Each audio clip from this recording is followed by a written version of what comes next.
नमस्कार दोस्तों। G20 सम्मेलन 9 और 10 सितंबर को देश की राजधानी दिल्ली में आयोजित हो रहा है, जिसमें अमेरिका के राष्ट्रपति के साथ अनेक देशों के राष्ट्राध्यक्ष पहुंचने वाले हैं। आइए आज हम जानते हैं अमेरिका के राष्ट्रपति की सिक्योरिटी के बारे में। अमेरिकी राष्ट्रपति के किसी भी विदेशी दौरे से करीब 3 महीने पहले एक एडवांस सर्वे ग्रुप बनता है और उसमें 4 प्रमुख एजेंसियों के लोग होते हैं: US secret service, White House staff, presidential advance agent, military assistant officer agent. ये ग्रुप अमेरिकी राष्ट्रपति की हवाई यात्रा में पड़ने वाले सभी एयर ट्रैफिक कंट्रोल को विजिट करता है। वहां एयरपोर्ट ऑपरेटर और एयर ट्रैफिक मैनेजर से मीटिंग करता है। रूट की छोटी से छोटी बातें जैसे radio frequency, ATC codes, airports पर कोऑर्डिनेशन तक प्लान किए जाते हैं। जिन एयरपोर्ट्स से एयरफोर्स 1 गुजरेगा वहां ग्राउंड गार्ड और कंट्रोल टावर पर एजेंट्स तैनात किए जाते हैं। अमेरिकी राष्ट्रपति को जिस देश में जाना होता है वहां एडवांस सर्वे ग्रुप 3 महीने पहले पहुंच जाता है। वहां लोकल एजेंसियों के साथ मिलकर हर संभावित खतरे की प्रोफाइलिंग की जाती है। क्लास 3 या उससे ऊंचे दर्जे के खतरों पर एक्शन लिया जाता है। इनमें उन पर नजर रखने को लेकर वार्निंग देना या गिरफ्तार करना तक शामिल होता है। आसपास के सभी मेंटल हेल्थ इंस्टीट्यूशन से हाल ही में छोड़े गए मरीजों की जानकारी खंगाली जाती है। 30 मार्च 1981 को एक मानसिक रोगी ने तब के अमेरिकी राष्ट्रपति रोनाल्ड रीगन की हत्या की कोशिश की थी। एजेंट्स हर उस रास्ते और स्टॉप को बॉम्ब स्क्रीनिंग डॉग के साथ चेक करते हैं जो राष्ट्रपति के रास्ते में पड़ेगा। दूसरे रास्ते पर एक भी गाड़ी खड़ी करने की परमिशन नहीं होती। जो पहले से पार्क होती है उसे हटा दिया जाता है। राष्ट्रपति की यात्रा शुरू होने से ठीक पहले US air force Andrew air force base पर रनवे और एयरफोर्स 1 की विमान की अच्छी तरह से जांच की जाती है।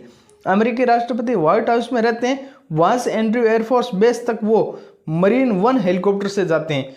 VH-3D सीकिंग हेलीकॉप्टर का कोड नेम होता है।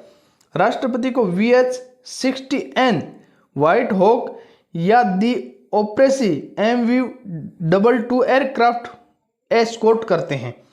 एक security team Andrew air force base के चारों तरफ तैनात होती है। इसकी जिम्मेदारी एयर स्पेस को सैनिटाइज रखना और किसी भी अनऑथोराइज्ड विमान को देखते ही मार गिराना होता है। एयरफोर्स 1 के उड़ने से पहले C-141 Starlifter cargo carrier planes रवाना होता है। इसमें हेलीकॉप्टर्स, लिमोजिन गाड़ी, हथियार और कम्युनिकेशन इक्विपमेंट्स होते हैं। एयरफोर्स 1 टेक्निकली हर उस एयरक्राफ्ट को कहा जाता है जिसमें अमेरिकी राष्ट्रपति सफर करते हैं। इस वक्त अमेरिकी राष्ट्रपति जिन 2 विमानों को इस्तेमाल करते हैं वो बोइंग 747-200B सीरीज के एयरक्राफ्ट हैं, जिन्हें राष्ट्रपति की सुरक्षा और जरूरतों के हिसाब से बनाया और कस्टमाइज किया गया है। सफेद और नीले रंग के एयरफोर्स 1 पर बड़े अक्षरों में यूनाइटेड स्टेट ऑफ अमेरिका लिखा होता है। इसकी टेल में अमेरिका का झंडा और टेल कोड दिखता है। एयरफोर्स 1 की रेंज अनलिमिटेड है। ये पूरी दुनिया में कहीं भी बिना रुके जा सकता है। बिना नीचे उतरे इसकी रिफ्यूलिंग भी की जा सकती है। एक बार में 53,611 गैलन फ्यूल भरा जा सकता है। टैंक फुल होने पर 12,000 किमी से ज़्यादा की दूरी तय कर सकता है। एयरफोर्स 1 में एडवांस सिक्योर कम्युनिकेशन सिस्टम लगा है। अगर अमेरिका पर कोई हमला होता है तो एयरफोर्स 1 का इस्तेमाल मोबाइल कमांड सेंटर के रूप में किया जा सकता है।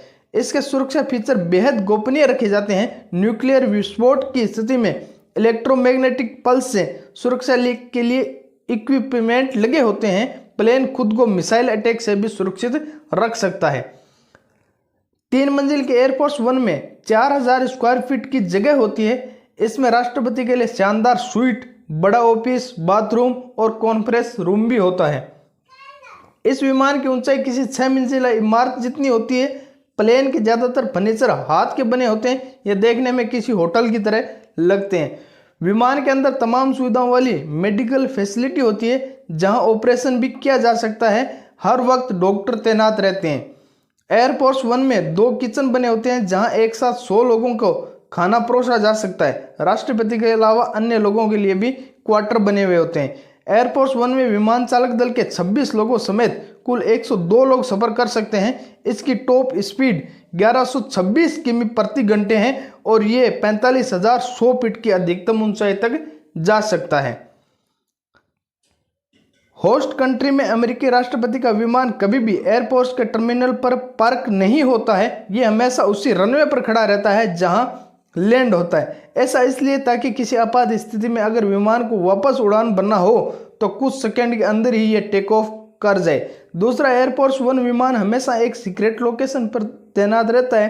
पहले विमान में कोई समस्या होने पर फौरन दूसरे का इस्तेमाल किया जा सकता है। एयरपोर्ट से होटल की दूरी अगर 10 किमी से ज़्यादा हो तो राष्ट्रपति आमतौर पर कार से सफ़र नहीं करते। इसके लिए हेलीकॉप्टर का इस्तेमाल किया जाता है। एयरफोर्स वन से उतरने के बाद आमतौर पर प्रेसिडेंट कैडिलक वन कार से सफ़र करते हैं। नीले रंग की ये कार पूरी दुनिया में द बीस्ट नाम से जानी जाती है। 5.5 मीटर लंबी इस बख्तरबंद गाड़ी का वजन 9 टन है। इसकी खिड़कियां बुलेट प्रूफ होती है। इसमें कुल 7 लोग बैठ सकते हैं। टायर कुछ ऐसे बने होते हैं कि अगर फट भी जाए तो गाड़ी चलती रहती है। पैसेंजर केबिन केमिकल अटैक से प्रूफ होता है। फ्यूल टैंक के आसपास एक स्पेशल फोम होता है जो किसी हमले से बचाता है। कार में टीयर गैस ग्रेनेड लॉन्चर होता है। बिल्ट इन सैटेलाइट फोन होता है। कार में कई इलेक्ट्रॉनिक डिवाइस के साथ सभी जरूरी मेडिकल सुविधा होती है। इमरजेंसी पड़ने पर कार की फ्रिज में राष्ट्रपति के ब्लड टाइप से मैच ब्लड रखा जाता है। एजेंट सुनिश्चित करते हैं कि राष्ट्रपति कभी भी ट्रॉमा हॉस्पिटल से 10 मिनट से ज़्यादा दूरी पर न रहें। आसपास के हॉस्पिटल में सीक्रेट सर्विस का एक एजेंट तैनात किया जाता है। राष्ट्रपति जिस होटल में ठहरते हैं उसके आसपास अन्य गाड़ियों की पार्किंग बैन कर दी जाती है। होटल से निकलकर गाड़ी तक जाने के लिए एक मंडपनुमा रास्ता बनाया जाता है।